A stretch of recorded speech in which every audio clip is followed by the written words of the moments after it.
छत्रपती संभाजीनगरातून आलेल्या एका सीसीटीव्ही व्हिडिओने संपूर्ण शहरात धक्का आणि संताप दोन्ही निर्माण केला आहे।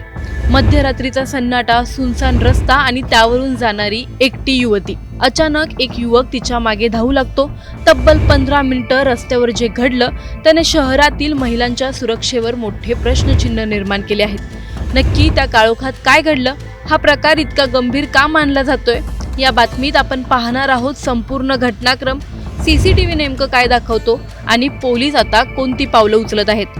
हा व्हिडिओ शेवटपर्यंत नक्की पहा आणि टाइम्स नाऊ मराठीच्या सर्व माध्यमांना सबस्क्राइब आणि फॉलो करायला विसरू नका। घटना छत्रपती संभाजीनगरमधील नागेश्वरवाडी परिसरातील आहे, जो क्रांती चौक पोलीस ठाण्याच्या हद्दीत येतो।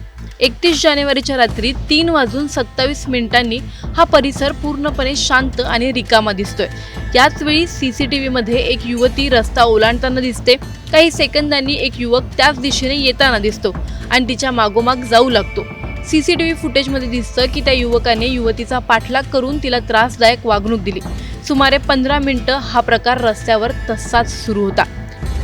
या काळात तेथून कोणीही न गेल्याने युवती पूर्णपणे असुरक्षित अवस्थेत दिसते। व्हिडिओ व्हायरल होताच स्थानिकांमध्ये प्रचंड संताप पसरला आहे। लोक म्हणत आहेत, शहराच्या मध्यवर्ती ठिकाणी अशा घटना घडत असतील तर सुरक्षा व्यवस्था नेमकी कुठे आहे? पोलिसांनी सीसीटीव्ही फुटेज ताब्यात घेतलं आहे। क्रांती चौक पोलिसांच्या मते युवकाची ओळख पटवण्याचे प्रयत्न सुरू आहेत। त्या युवतीचा शोध घेतला जात आहे।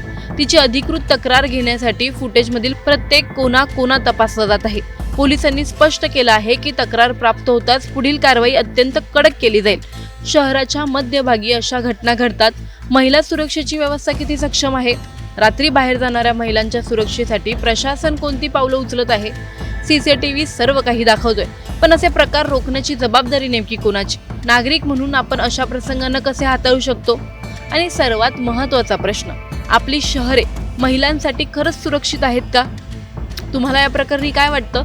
आम्हाला कमेंटमध्ये नक्की कळवा आणि व्हिडिओ आवडल्यास लाईक, शेअर करायला विसरू नका। तसंच अशा नवनवीन अपडेट्ससाठी टाइम्स नाऊ मराठीला नक्की फॉलो करा।